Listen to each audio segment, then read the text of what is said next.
is there are solar thermal systems where it's based on running refrigerants, which we have to find new ones to use, where even if there's a 1 or 2 degrees difference, it's able to produce heating for building hot water and heating. I mean, I guess there's probably a bit more development work that needs to be done to see if there's any way of recovering more efficiently, yes. I don't think we're at the end of the journey, but this is the beginning of our discovery, really. Just a comment. I think that you touch 3 main points. One is related to the insulation thickness, because I think that, as I said before, the super insulation tendency is not right for our Mediterranean building. But I think that the development of new nanotechnology systems that can incorporate insulation and thermal mass could be a new solution, because we have to come back to the use of thermal mass. The other thing is that, as said Professor Allard, I think that the use of this heat recovery that is very important for this, let's say, called climate, has to be analyzed with care also from the economical point of view. Because sometimes the number of hours where you can really have a significant heat recovery is quite low. And from the economical point of view, you have to buy the machine. And the payback period of this kind of equipment has to be analyzed very carefully in Mediterranean climate. Yeah, I guess it's yes. That's a balance that we have to find out, yes. Okay, thank you very much. Thank you. For this interesting debate also. Thank you very much. And it's my pleasure now to introduce Ahmed Arisai. Ahmed is our host today and for this Congress, and he had a very important role because he was the president of the scientific committee. So thank you. It's a real pleasure to introduce you. I am going to talk about embodied energy this evening, but not in the building, embedded in the mechanical system. I think it is very important. I will try to underline something. And okay, all we know that today buildings appear to be one of the major contributors to the energy consumption. The design strategies adopted to achieve reducing energy consumption in high efficiency buildings can be outlined as follows.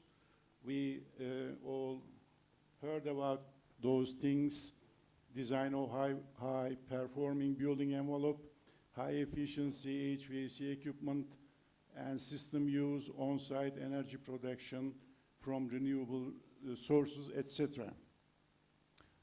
And the other thing we are also discussing, however, cost of these measures are not same. The correlation between sustainability and the cost of these measures is very important. Evaluating measures need consideration of the cost, and all required measures should be cost effective. We are talking about all these things. And okay, cost is expressed as money in according to the valid cost analysis methods. We are talking about this all day long. The total life cycle cost consists of 2 components, as the investment cost and the operation cost. So we consider investment cost, operational cost, and the lifetime or life cycle time.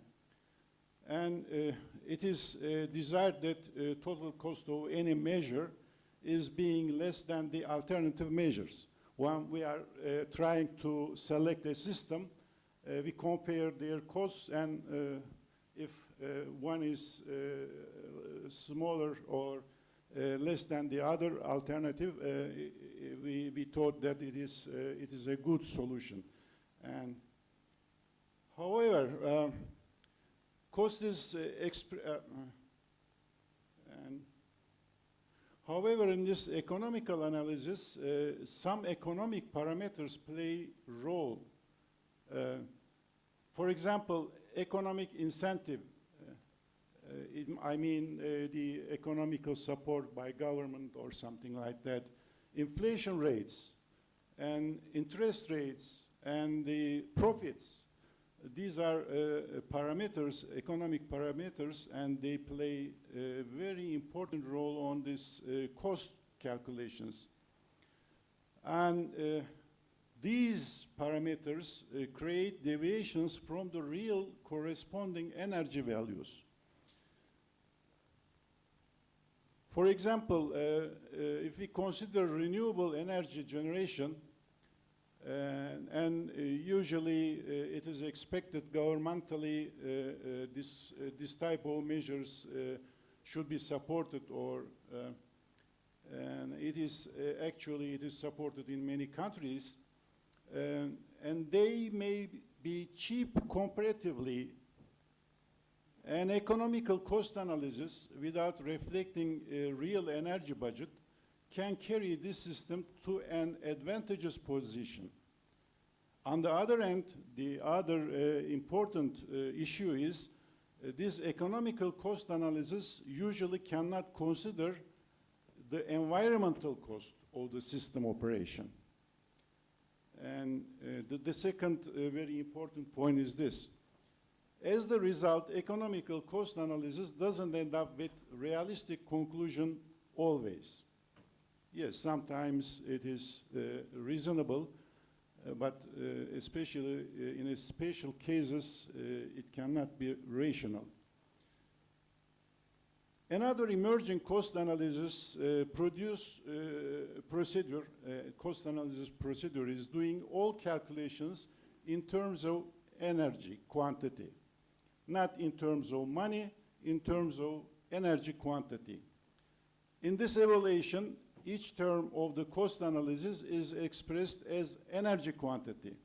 Total energy cost is first embodied energy, the energy consumed for generation or manufacturing and construction of the systems, equipment, material, etc., and plus annual energy consumption times life cycle time. For this reason, this procedure can be defined as one of the most suitable one reaching the realistic evaluation goal. And this type of cost analysis does not involve interest rate, inflation rate, profit, incentives, and prediction of the escalation of the prices in the future. This is also another unknown parameter. So,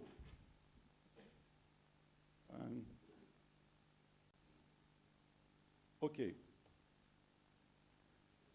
And in this calculation, the most difficult part is to defining the embodied energy. This is the most difficult part. And if we have a database for this, we can do these calculations easily. But we don't have, we have some, but we don't have all the data related with materials, components, systems, etc. To express or to show the importance of this different cost analysis systems or procedures, we carried out a case study.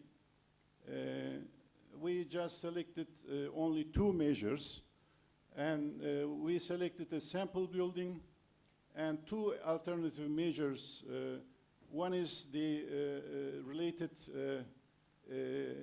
building envelope, and the other was the other was the renewable energy production. And we carried both economical cost analysis and energy cost analysis. We use HAP carrier program for simulation, and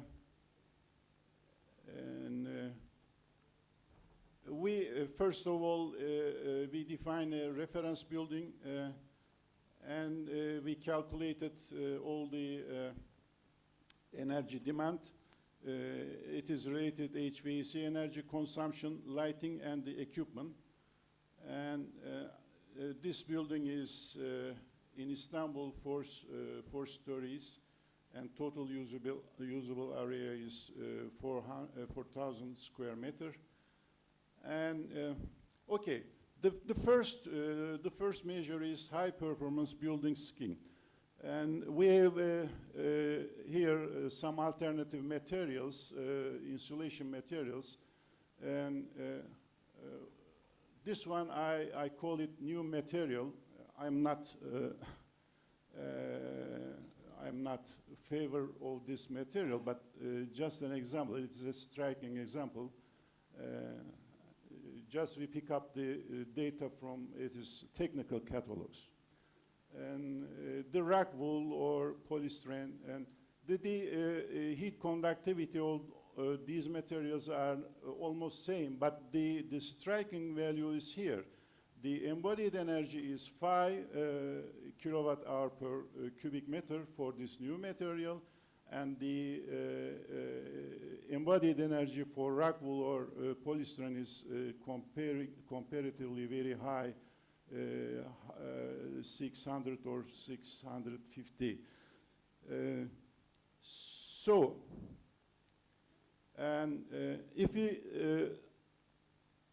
carried on the calculations, and we have figures for reference building. Alternative one is 2 centimeter thick extrude polystyrene. This is additional insulation. And the alternative 2 is 11 centimeter new material.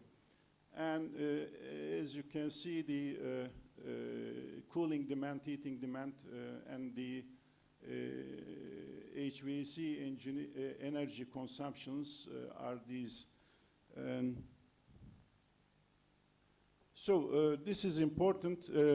If we compare these two alternative solutions, in terms of money, let's skip the other things. The payback time, 3.2 years for alternative one, and it is 5.1 years for alternative two. And it seems the alternative two is not good for this application. We may prefer first one. But if we look at the energy payback time, it is 1.8 years for alternative one, and it is 15 days for alternative two. There is a huge difference between these two cost analysis methods. And this is the real, the energy payback time is the real, for me, evaluation method. We can count on this, I think, this procedure. And the other measure we are going to look at is the solar power generation by photovoltaics. And we applied 250 square meter of panel surfaces on this building and calculated again energy consumption, energy production, etc. By these panels, we produce or we generate this much of energy, and we use some of them mostly in the building, and a small amount of electricity exported. This is not important. Now, let's come to the, again, cost analysis. This is the economical cost analysis. If we look at, in this case, the simple payback time, 7.8 years. And if we evaluated this in terms of energy, total embodied energy, this much very high amount of energy is embodied into the system panels, and the annual consumed energy, or this energy is produced from the panels, then we can also consider that this is the produced or generated energy. And the ratio between these two figures is 8.8 years. It is higher than the first one, and approximately same, but it is higher. And it means that cost analysis favorable for the photovoltaic use. And I would like to draw attention something else, and this is very important for me. The ratio of produced energy by the renewable system during the lifetime to embodied energy. We have one figure here. If we, for example, this case study, if the lifetime of the photovoltaic panel is 20 years, 20 times, and this is the generated energy, all the lifetime of the photovoltaics, then if you divide this to embodied energy, we have to spend this much energy to produce, manufacture, construct, etc., etc. And these calculations are very detailed. I took it from a paper. It is very detailed calculations. It includes everything. And see, the number is, this ratio is 2 point something, 2. And if this ratio is less than 1, it means that we consume more energy than these panels produces during the lifetime. And if the case is this, there is no way justifying such a system. We cannot support or do anything or say anything favorable for this type of renewable energy generation. So, as a conclusion, energy cost and sustainability are the prior criteria both for the investors and the society. We are in the side of the society. We are looking for everything in terms of society. So, evaluating different systems and measures, we have to consider this energy cost. And we also have to consider the sustainability. This is very important criteria, and we have to balance these two things. And it has been shown in this case study that there could be big differences between total economic cost and the total energy cost. We have to be very careful, and realistic evaluation of the alternative materials, equipment, or systems can be done only by in terms of energy. The only is not a good word here. This comparison can be done by in terms of energy. And renewable power or energy generation should also be evaluated in terms of energy. Produced energy during the lifetime of a renewable system should be much more than the embodied energy of the system. And thank you for listening me. Thank you very much. It was very interesting topic. Any question on this, please? May we have the microphone? Please wait for the microphone.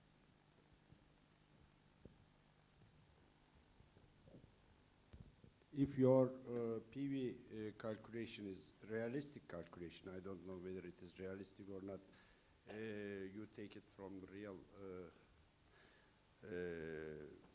points, then to get this energy with a 50-55% from the natural gas is 2 times of the normal energy, then we don't get anything. Is it correct?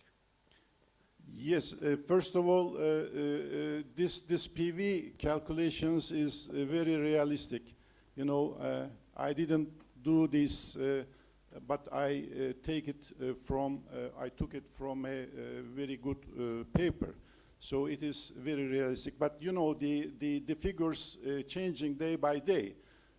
But the important thing is, what I am trying to say is, we have to measure things for right units.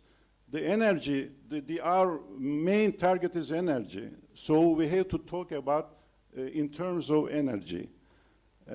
This is what I would like to tell. Any other question? Or yes, please.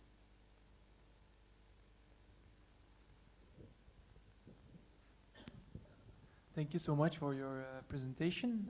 I would like to ask if do you think this embodied energy will be a standard criteria in the near future? Because all the calculations or the investments or the state stimulations are done according to the economic criteria nowadays. But do you think it will be in the soon future? Yeah. Yes, we know, we all think in terms of academic interests, and when we are discussing at the panel, we think that the systems should be evaluated just one figure. This is, if this building consumes this much energy, and if I would like to drop this to a level, I don't care which way, and this is the correct way to evaluate systems. This was our original idea, but I see that it is not suitable with the effects of the life. You know, in terms of when it is developed, and the politicians and the other things are involved in the problem, it's complicated, and at the end of the day, perhaps we have to turn back to the straight definitions. Your insulation level should be this, and your equipment efficiency should be like this and this and this. Not just one figure, but you have to describe descriptive approach may be much better. If we come to your question, yes, it is academically, we have to evaluate things in terms of energy.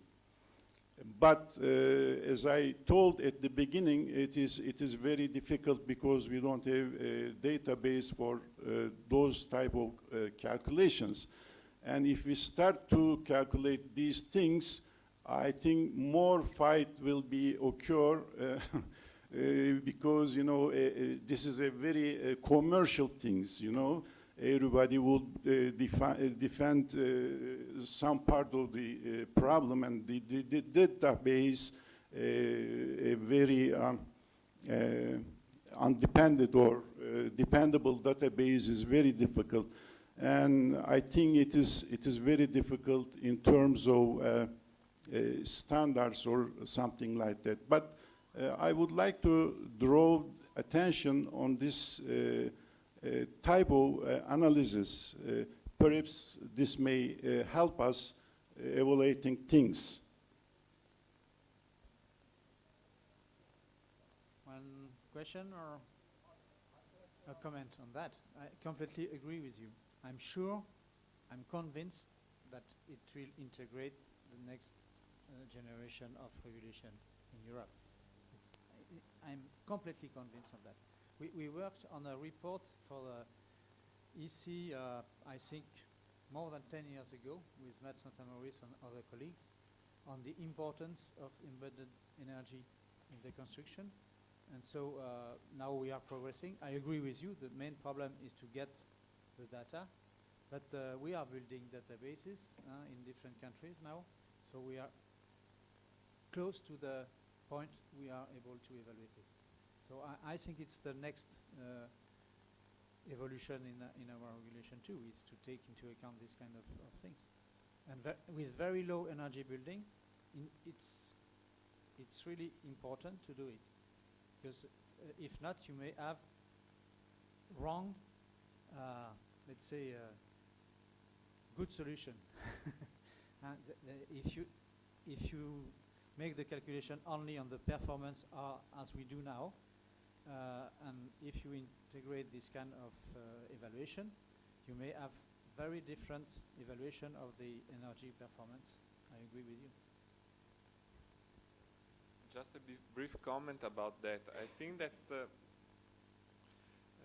this dream to have this calculation incorporated will be very important if we are able to act from the political point of view, because we will have also a big impact on all the construction material that we use.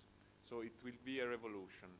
And we know very well that the political decisions are not only driven by our dream, so I fully agree that a little by little we have to enter in the codes this new way of thinking in order also to have a market that is capable to understand this new way of thinking and then of construction. Microphone. Just a quick comment to support Professor Arusoy. In the future, this is my dream. In the future, we will consider not only energy prices, but also exergy prices of various energy sources to compare them with other. I have this kind of publication because we should consider exergy concept. Today we have only 2 papers. Tomorrow I will make this presentation. Thank you. Easily on that too. Okay. So if there are no more comments, I want to thank Professor Arusoy for this very nice presentation. I thank speakers and you, and we have to close the session now, and so I wish you a nice evening.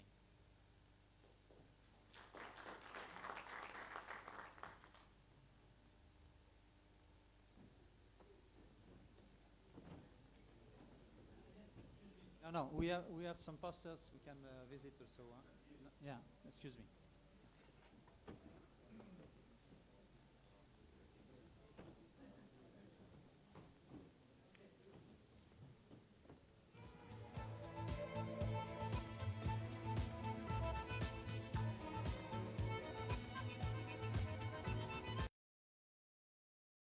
They are a little bit still need further rest to digest.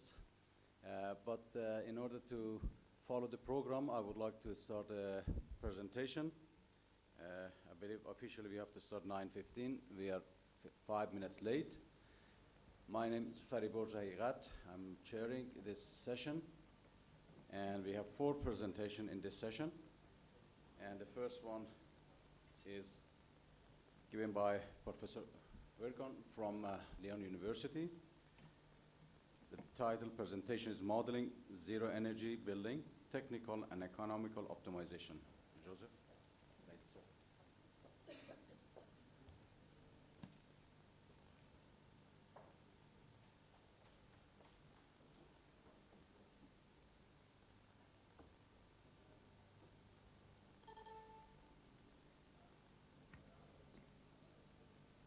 Good morning, ladies and gentlemen, and we'll present here a paper that has been made in collaboration between University of Lyon and Politecnico di Torino, and with also University of Torino.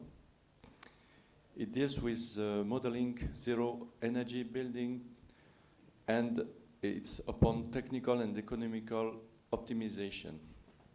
This work has been made in the framework of a Coopera project sustained by the Rhône-Alpes region. And it was Maria Ferrara of Politecnico di Torino that made her job of master student for this modeling and also application of different tools. The purpose was to see for individual houses first the modeling of this zero energy building and its validation with experimental data made on these buildings that has been also monitored. This house is placed, situated in Région Rhône-Alpes at Ambérieu-en-Bugey, and it's a well insulated house with 20 centimeter insulation on walls, 30 centimeter under the slab, and 40 centimeter on the roof, and it's well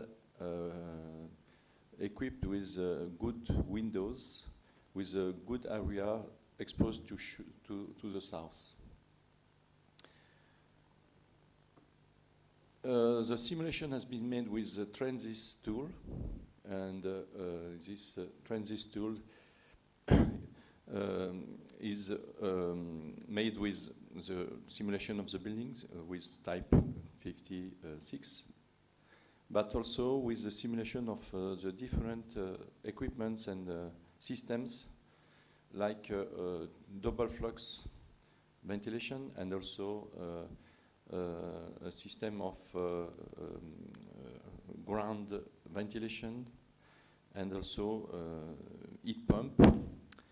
But for the purpose of the study, we made only the simulation with convection, an direct electrical system for the first step of the simulation. But it's for the perspective, it's also be done for the master student presentation, also for the heat pump, and also wood, and also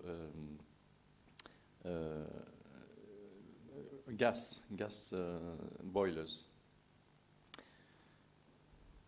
The transit simulation is coupled with optimization program that is called GenOpt, and in this GenOpt it's possible to have a variation of different parameters like the insulation thickness, and also the type of windows there, and also the length of overhang for the solar protection on the south facade. We have made a variation of each parameter for the roof, for the slab, for the walls, and also the type of windows, with making a with a lot of steps, around 14 for each element, 14 cases for each element, to see the variation of the performance in the energy dispensers.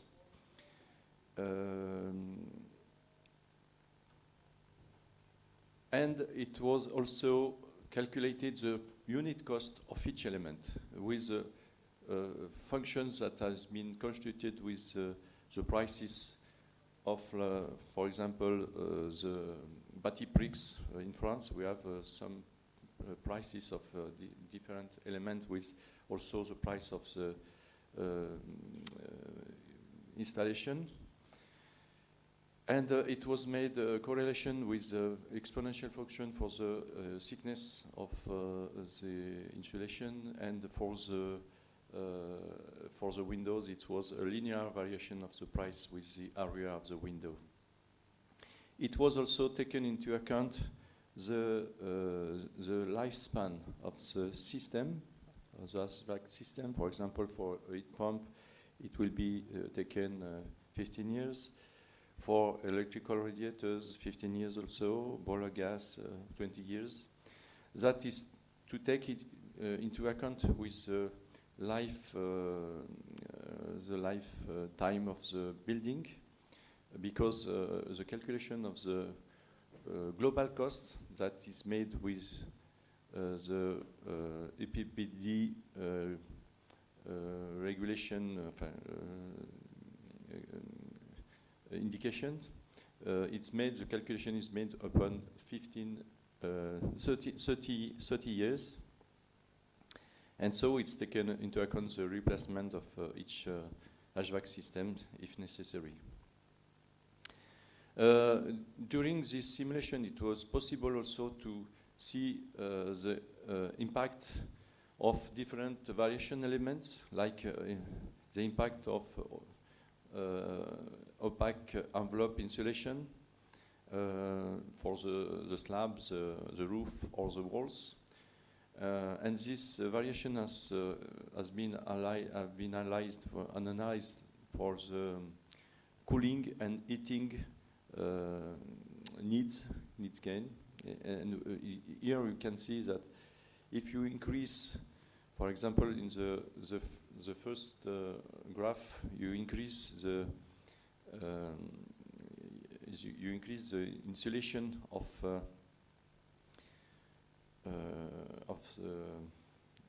the first one. I think it's the walls.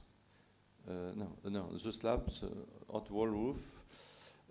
You increase the resistance of these elements. You have cooling needs that can be higher, especially for the roof.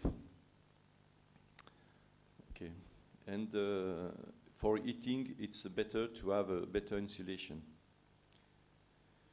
The same variation have been analyzed for the window type.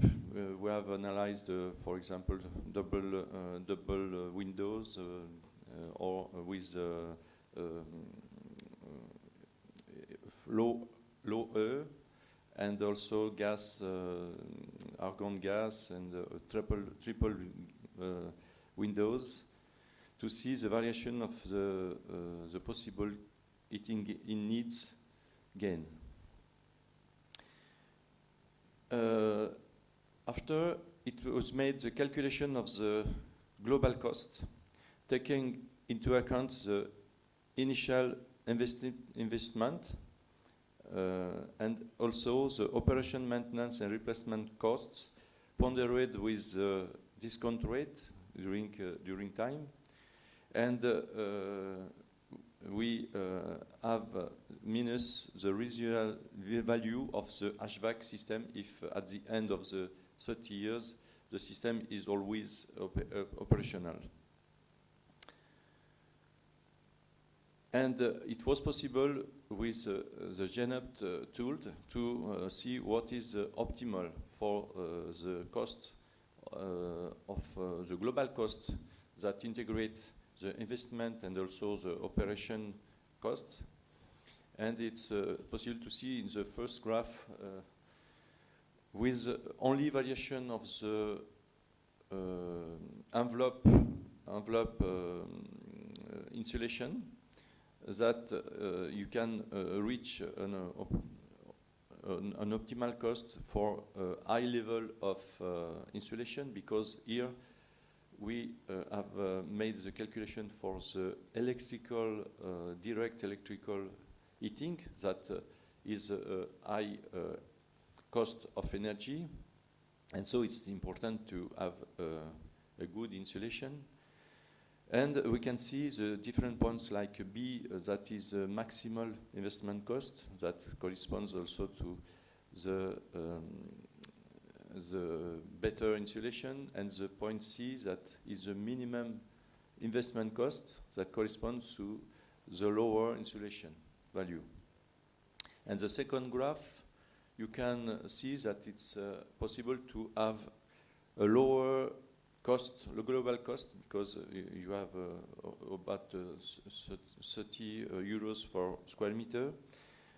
When you make a variation also of the windows type, for example, and you see that also you find the optimal for the good insulation envelope, and also improving the system of windows. Okay. As conclusion and further developments, it was possible to see that with this method there are high potentialities, and it's possible to use it as for new construction as for building energy retrofit. And now we are working on the implementation of this model and combine and compare different results with 3 systems of envelope, because the house studied was with blocks and insulation, internal insulation. Now we have to also to see for external insulation, and also with wood structure. And also, we would like to see the 4 systems of energy: heat pump, gas boiler, electrical system, and wood boiler. And also have an optimization algorithm comparison and evaluation of this different system and envelope characterization. Thank you. Thank you, Joseph. Now we have time for 1 or 2 more questions. Any question from the floor, please? According to the European regulations, there are 2 kinds of cost optimization. One is based on financial aspects, and the other is macroeconomic optimization, considering carbon. What kind of approach is this? One second, please. Could you repeat the question that they can? On the microphone, please. Thank you again.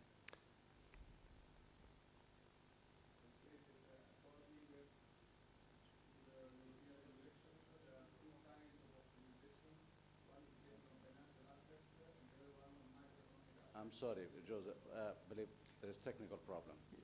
Yes, we have only seen the aspect of economical and not the aspect of carbon. But it's possible with this simulation to have some calculation in the transist environment. It's very easy to have a function with each consumption, and even for the different envelope elements, you can also take into account the value for the energy embedded value, but we have not made in this study. Any further question? Please.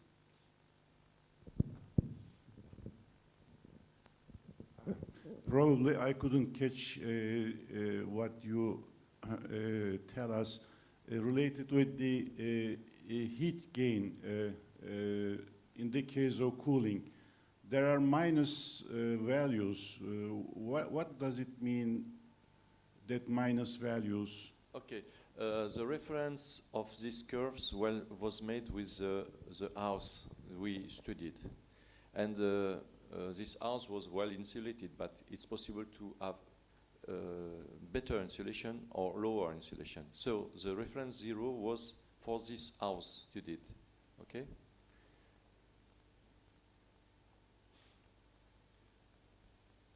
Joseph, thank you very much. Again.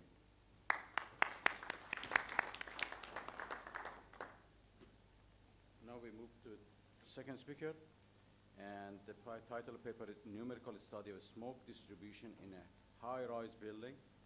and will be given by Shelly. Thank you.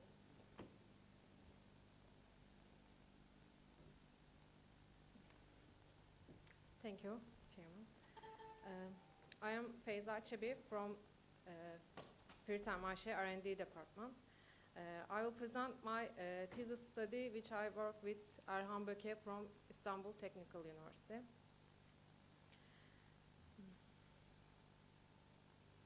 I will start my presentation with the aim of the study. Then the smoke and smoke management will be explained.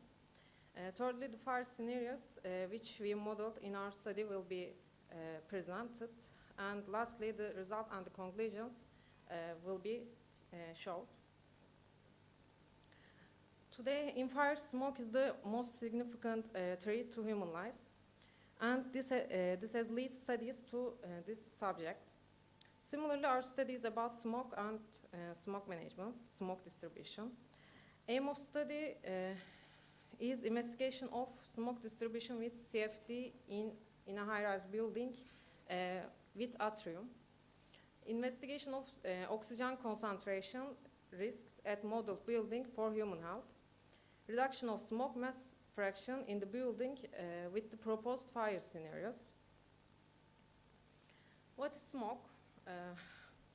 Smoke is a mixture which consists of solid, liquids, gas particles, and the fresh air environment during the combustion of a material.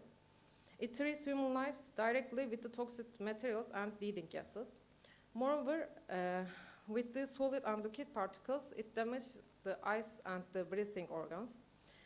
Panic and reduced visibility caused by smoke play a vital role that increase the danger.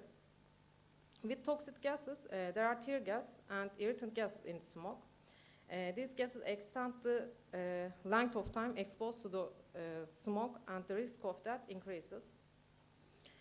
Statistically, studies show that more than 90% of the deaths regarding to the fires are because of smoke.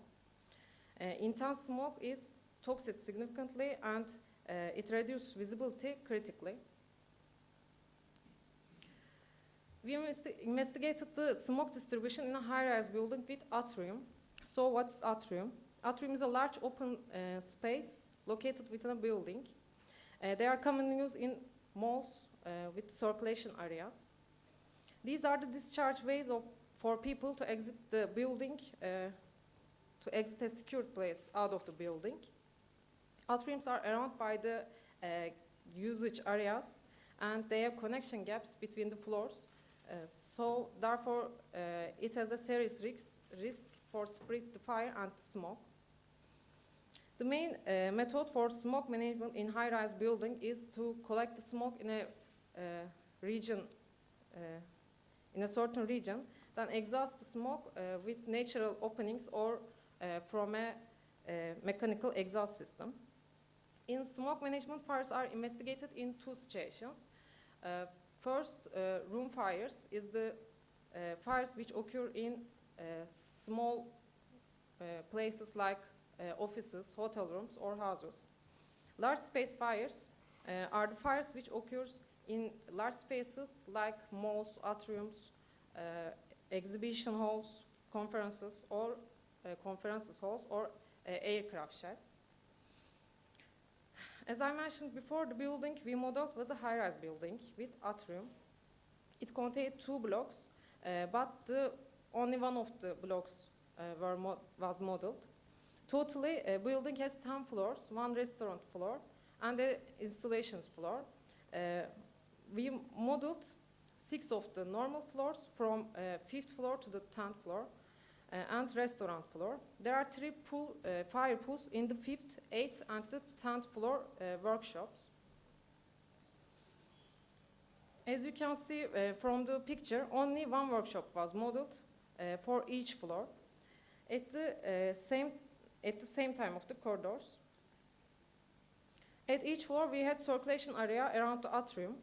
The corridors and at the left side and the right side of the circulation areas. We had 2 exhaust fans in the atrium at 5th floor level, which we called them right 5 exhaust and left 5 exhaust.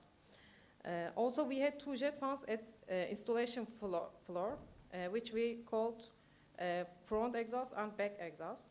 On the other hand, we had fresh air vents near the atrium and suction and exhaust vents at the workshops.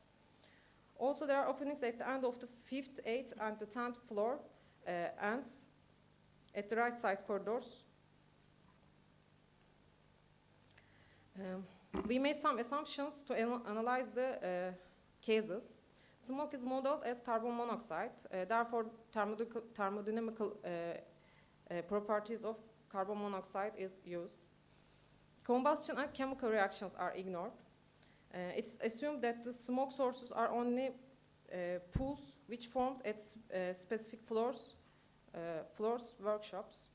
The smoke generated from the fire is assumed as the balcony spill plume, which is defined in NFPA 92B, and wind pressures is ignored. To calculate the mass fraction, mass rate in plume, equation 1, which was given in NFPA 92B, is used. In the equation, Q is the heat release rate of the fire. W is the width of the plume as it spills under the balcony. We calculated with the width of the plume and the distance from the opening to the balcony H. H is the height of the balcony above the base of fire. ZB is the height above the underside of the balcony to the smoke layer interface. Besides assumptions, some boundary conditions are used. For example, here release rate is 300 kilowatts. Mass flow rate in plume is 37 kilograms per second. Fresh air temperature is 300 Kelvin and smoke temperature is 1200 Kelvin. Total mass flow of the exhaust fan at the 5th floor is 13 kilograms per second. Mass flow of the fresh air from the atrium at the 5th floor is 35 kilograms per second, and the other conditions are as given. Different fire scenarios are established for the construction model, and boundary conditions were determined. Some smoke distribution was investigated for steady state condition. Table shows 7 different fire cases. It was assumed that the fresh air was coming from the bottom of the bottom floor through the upper floors. The amount of air volume was calculated from the vents at the lower floors, and it was nearly 36 kilograms per second. For different cases, different exhaust fans were activated, and or different openings were taken into account. Besides these seven fire scenarios, we determined 2 different proposed fire cases. Unlike the seven fire scenarios, in these 2 proposed cases, fresh air is not come from the 5th floor level, or the fresh amount is not limited. For case 7, fresh air came from the 5th floor and from the vents of circulation area. For case 7, fresh air came from the 5th floor, however, it is not limited. We can compare case 7 with reference case because the smoke sources and smoke exhaust are same. But the amount of the fresh air is limited for reference case, but in case 7 it's not limited. At the left side, for reference case, we can see that smoke spreads at the building, especially to the right side corridors. The amount of fresh air and smoke were approximately same. Therefore, minimum mass fraction of smoke is between 0.4 to 0.5. As it seems, smoke spreads through the right side corridors by the way of circulation area around the atrium. At the right side, for case 7, we can see that the left side corridors above the 5th floor and the 5th floor right side corridor is not affected from the fire, from the smoke. the amount of fresh air that come from the fifth floor level atrium is higher than the smoke. So when they met at the atrium, fresh air dragged the smoke to the higher floors. Not limited fresh air amount leads to achieve lower mass fraction of smoke. With the graph, we can compare the mass fraction of smoke for different cases, depending on the height of the atrium. For similar fire scenarios, case 2 and case 7, smoke sources was the fire pool at the workshop of 5th floor. It was assumed that the air enters the atrium through the 5th floor and the smoke was exhausted by 2 fans at the top of the atrium and through the opening at the right side corridors of 5th, 8th and 10th floors. Unlike case 2, at case 7, the entrance of fresh air through vents at circulation area is allowed. If these two cases are compared, it can be seen that for case 7, the mass fraction of smoke is lower at the same height of the atriums. In both two cases, smoke amount increased similarly until the smoke mixed with the fresh air. After mixing in both cases, the mass fraction of smoke decreases similarly. However, after the fresh air vents at the circulation area affects the smoke, amount of mass fraction of smoke at case 7 decreases 5% more compared to case 2. In this graph, we can also see the difference of mass fraction of smoke for case 7, case 8, and reference case. Minimum mass fraction of smoke is achieved with the proposed fire scenarios. We also investigated the oxygen concentration for similar cases. For the reference case, at the entrance of the 5th floor workshop, mass fraction of smoke is 0.7 and the oxygen concentration is 6%. For case 2, there are openings at the ends of the right side corridors. At the entrance of the 6th floor workshop, the mass fraction is 0.25 and the oxygen concentration is 15. And table shows the oxygen concentrations of the cases. It's seen that the reference case oxygen concentration threats to human health. But we can say that with the proposed fire scenarios, except the floor which fire occurs, normal oxygen concentration is achieved at the entrance of the workshops. Thank you. Thank you, Visa. Now we have time for 2 questions, please. Any question from the floor? Please. One moment, please.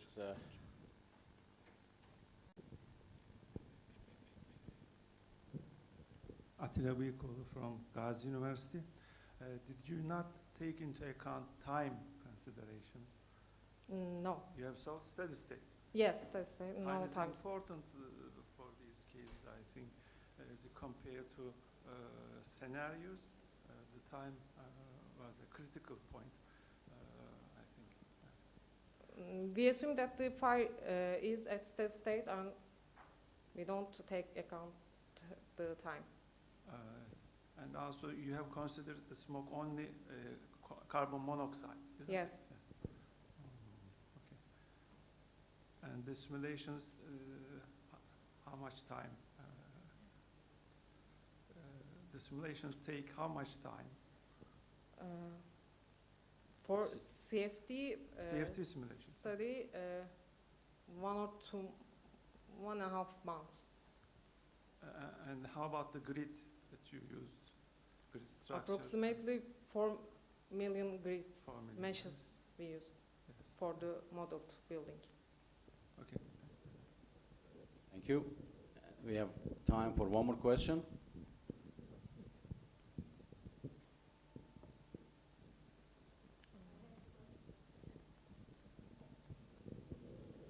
The flow is laminar or turbulent? Laminar flow. Laminar. And then I have a comment for you.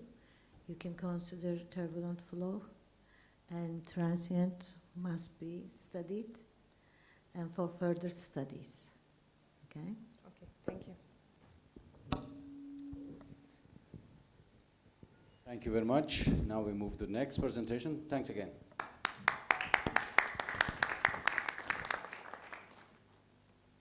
In appreciation of your presentation. Now we move to the next presentation.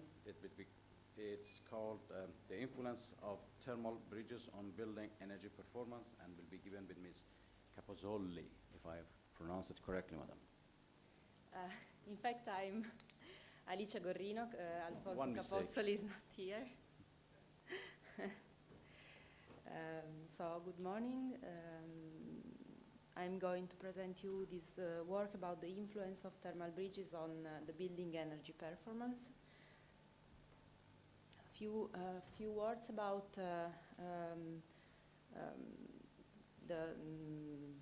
this subject. So the evaluation of building energy performance needs an accurate calculation of thermal losses through building envelope. So the effect of thermal bridges can be carefully considered in order to estimate their weight in the overall heat losses, and also to find appropriate technical solution. In fact, some literature works shows that the more the buildings are insulated, the more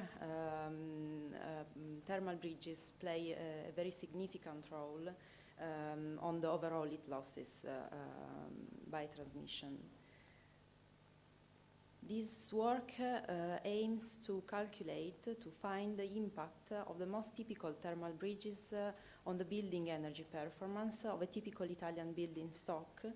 So this impact has been assessed for, as I said, the most typical Italian building types, for different envelope thermal insulation levels, for different envelope solution, that means for different positions of the insulation layer, and then for different thermal and geometrical envelope configuration affecting psi values, such as the average envelope thermal transmittance, and also some aspect like masonry thermal conductivity, or masonry thickness and floor thickness too. At first, thermal losses through thermal bridges has been evaluated through psi values calculation method, and through a finite different calculation method according to European standard 10211. The two-dimensional coupling coefficient has been calculated, and then psi values has been evaluated. Thermal energy need for space heating has been evaluated according to European standard 13790, and in particular with the quasi-steady state calculation method. Then, in order to perform a sensitivity analysis, a significant and representative number of cases are generated using a sampling technique. This is the process structure of the analysis. A manager Python script has been built in order to link these codes together. In particular, Agros 2D has been used as the simulation code for psi values calculation. Then we also used some Python scripts in order to make the process iterative, so to calculate each psi values for the different parameters. Then these results have been linked to another code just to evaluate the building energy performance. These are the case studies that have been analyzed, and there are they are supposed to be the most typical residential Italian building typologies according to a European project, Tabula. So these are the three main typologies that have been chosen. There's terraced house, then multifamily house, and apartment block.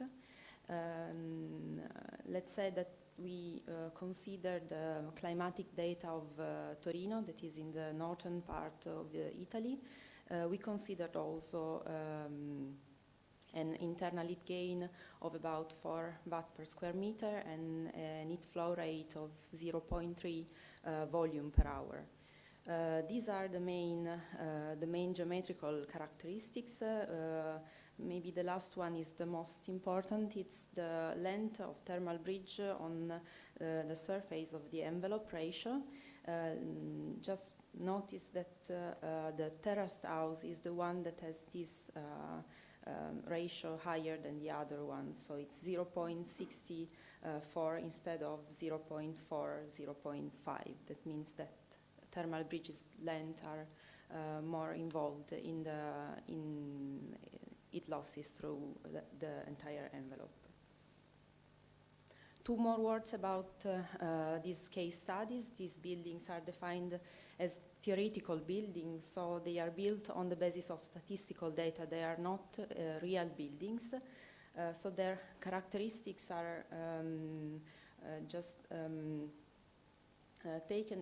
has been taken by a group of properties evaluated through a statistical analysis within a sample of buildings, and then three different configurations of the building envelope has been considered for each building typology: externally insulated brick walls with intermediate insulation, and also brick walls with internal insulation. So each of these building typology has been evaluated with these three different building envelope configuration. Then, in order to evaluate the influence of geometrical and thermophysical properties affecting psi values, also these parameters have been chosen for sensibility analysis. Each configuration consisted of a set of input variables generated according to a uniform probability distribution. Average envelope thermal transmittance is the first parameter, varying between 0.1 and 0.5 watt per square meter Kelvin. Then masonry thermal conductivity, masonry thickness of the brick wall and of the double brick walls, and floor thickness. About 2,700 simulations have been performed, more or less 900 per building type, considering 300 simulations for each insulation position. And these are the thermal bridges that have been considered for external insulation walls, intermediate and internal insulation wall. As you can see, the main typologies are balcony junction, then convex and corner and concave corners, ground floor junction, interfloor junction, pillar, roof, and window junction. As I said, the buildings chosen are insulated ones, so between low, medium, and high insulation level. So we consider also a very thin insulation layer covering the most conductive part of the junction. You can see for corners, there's also this, as I said, very thin panels of insulation layer, and also for pillars and interfloor.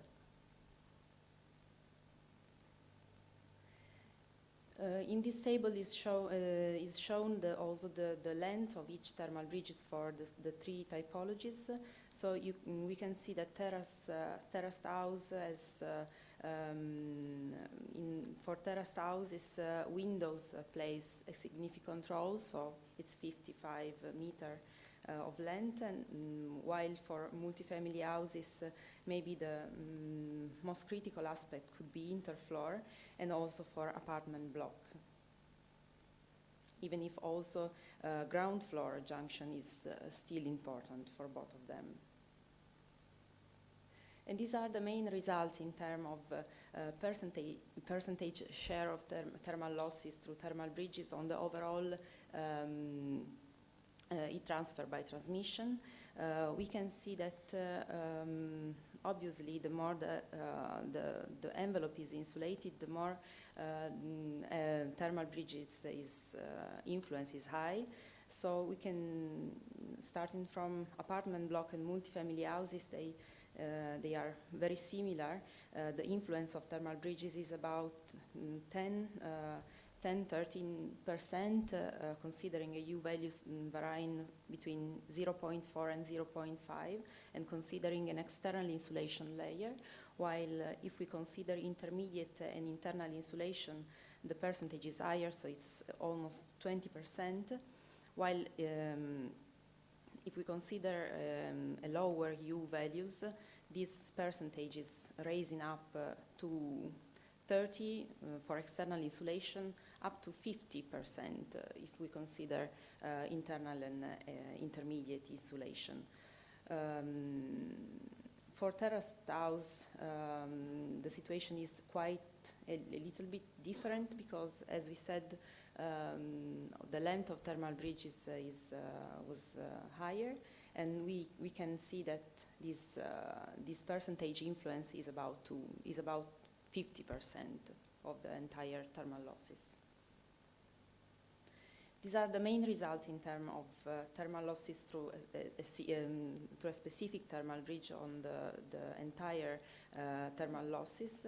We can see for apartment block that the main important junction for external insulation appear to be the ground floor junction, while for intermediate and internal insulation, the main important is the interfloor junction, while for intermediate also pillar can be so important. Let's have a look at the multifamily house. Also for multifamily houses, external insulation. For external insulation, also ground floor is so important, and as for the apartment block, interfloor junction is important too, considering intermediate and internal insulation.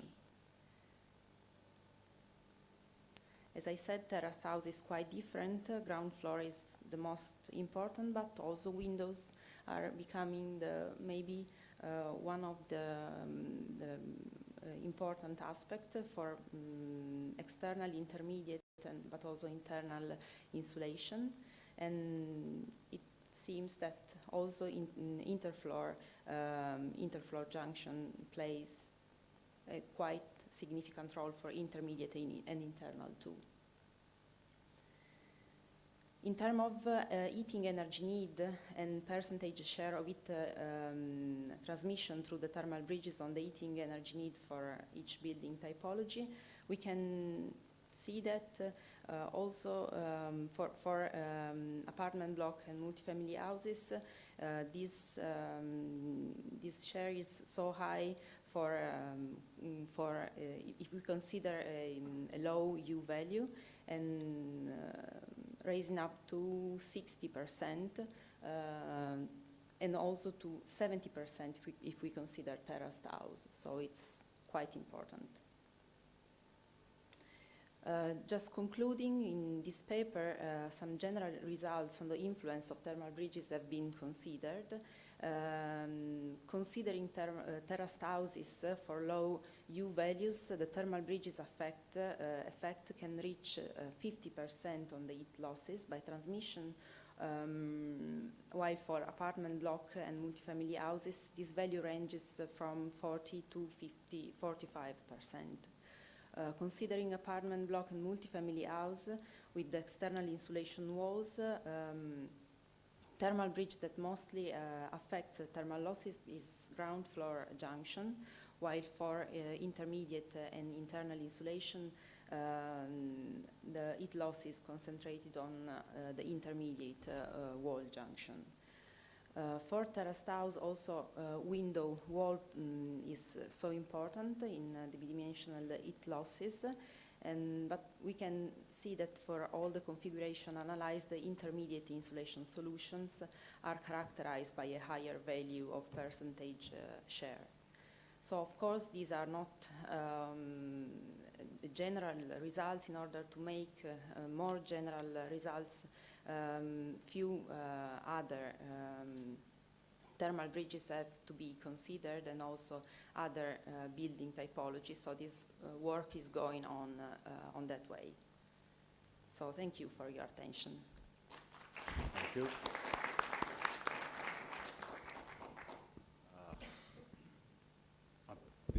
We have plenty of time now for question, because we are missing the last speaker. Now, any question from floor? May I ask one question? What do you recommend now?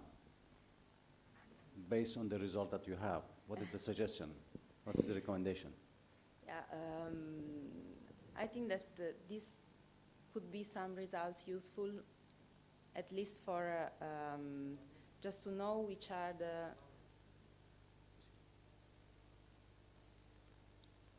Please, I'm sorry. Okay. We can say that this result can be useful for maybe to know which are the main critical aspect, the most critical junction. So in order to correct them, and so to maybe to concentrate the attention on. Of course, as I said, this study must go on in order to generalize the results. So we can have, we'll have maybe the idea of what Italian building stock is like, and in order to correct, to make some refurbishment, specific refurbishment. Thank you. Please. Thanks. Livio Mazzarella from Politecnico di Milano. I have a very simple question. It's not nothing that's very important at the same time. You know that according to the new rules, we should in the future evaluate the building performance using a reference building, okay? But you have just shown that you can have up 50% the impact of just of the thermal breach. And then we can split thermal breach in shape thermal breach and material composition thermal breach. And using the reference building, if you don't put specific constraint on the shape thermal breach, what's the meaning of the result when we have the comparison about what just you have shown? There will be something credible, or the result could be affected by this, let's say, up to 25% if we statistically split you mean the shape thermal? The shape thermal breach, balconies and so on. Because of course, when you have reference building, you still have the same balconies, yeah, and so on. So and these kind of thermal bridges are always in the building. You can't eliminate them. Surely, but the point is it correct that I'm going to fix a limit on the energy performance, and if I have a block building, say a cube, this is allowed to consume, let's say, 15. Instead, if I have a nice balcony or terrace building with a lot of shape thermal breach, this is allowed to consume 50 instead of 15, because this comes out from what you just shown.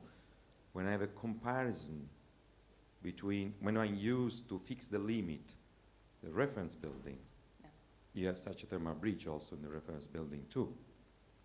Or you are thinking that we have to put constraint just on each thermal breach. Let me be more clear. Reference building, you fix the transmittance of the wall, window, basement, so on. But up to now, I don't think you fix thermal breach values. No, I haven't. I haven't, but it could be maybe the right solution. just to... Because this is a strong suggestion to put to... Yeah, it's true. It could be the right solution to fix a single C values for each thermal bridge. Okay, thank you. Thank you. Thank you. Is there any other question?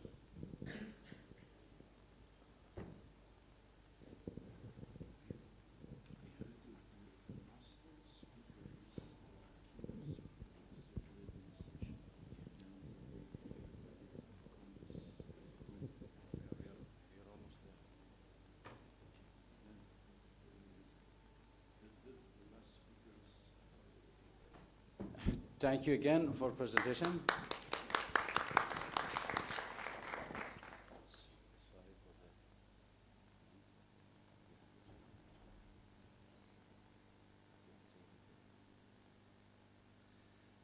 We have to wait a few minutes because the last speaker is sort of plenary session. We have 2 minutes. We can stretch our leg and wait another 2 minutes.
Again, good morning.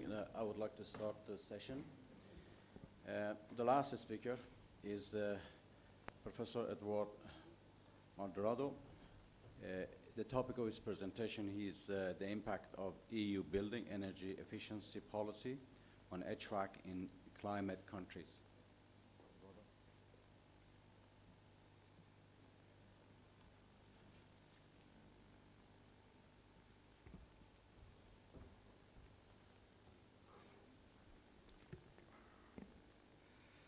Good morning, and thank you for the kind invitation to make this presentation.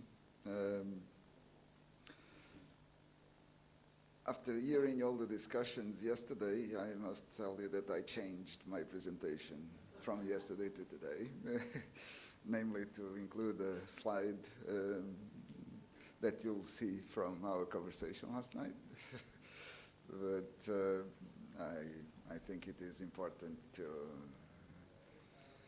update a few things that in response to what the discussions that go on in here, because this gives some sequence to our efforts.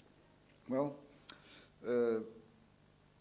I'm going to go very quickly on the background because you've all been hearing about it, and so I'm not going to really talk about this, but just want to set the stage, basically. And this is a long time ago already, the famous 20-20-20 policy. So 20% efficiency, 20% less emissions, and 20% renewables. It's a very catchy phrase that was, whoever came up with it was very inspired. Of course, with the promise of going further if other countries would join, namely US, Japan, etc., the big economies. Well, you know that this is not going to happen. The latest forecast accounting. I mean, the EU keeps an accounting of the savings and the efficiency. And so everything points to, at present rate, to reaching by 2020 only 13.5%.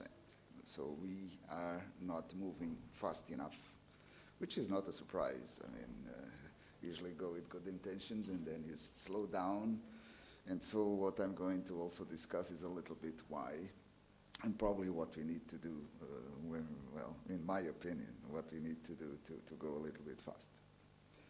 Anyhow, the activity at the European level has been extremely high.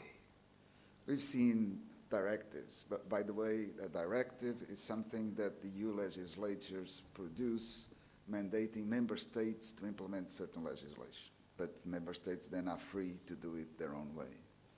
Regulations are, on the other hand, things that are mandatory. Everybody has to do it the same way all over the European Union. And of course, they have also issued some standardization calls. This has been discussed here yesterday too.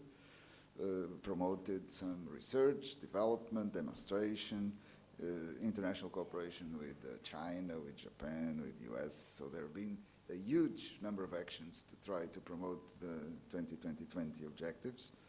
I'm just going to focus on the EU part of it, not on the R&D, just on the legislative part, basically directives and a little bit regulations, but just the directives. And I just made a list of the directives directly targeting buildings in the last 10 years, or 12, 11 now, since 2002, the first EPBD. And you see that every 2 years, 2002, 4, 6, well, we missed 8, but then in 2009 we have 2, then 2010 we have also 2, and 2012. So right now we have a set of directives, namely the Renewables Directive, 2009, the Eco Design Directive. There were 2 of those in 2009 and 2010, one for systems, another one for energy efficiency. Then we have the recast EPBD in 2010, and the very latest, the Energy Efficiency Directive, 2012, that replaced the 2 older ones, the Energy Services Directive and Cogeneration, into one. So we have this new set of directives from 3 years, basically, 2010, 2009 to 2013. So we have this set of legislation that mandates the member states to adopt certain types of regulation.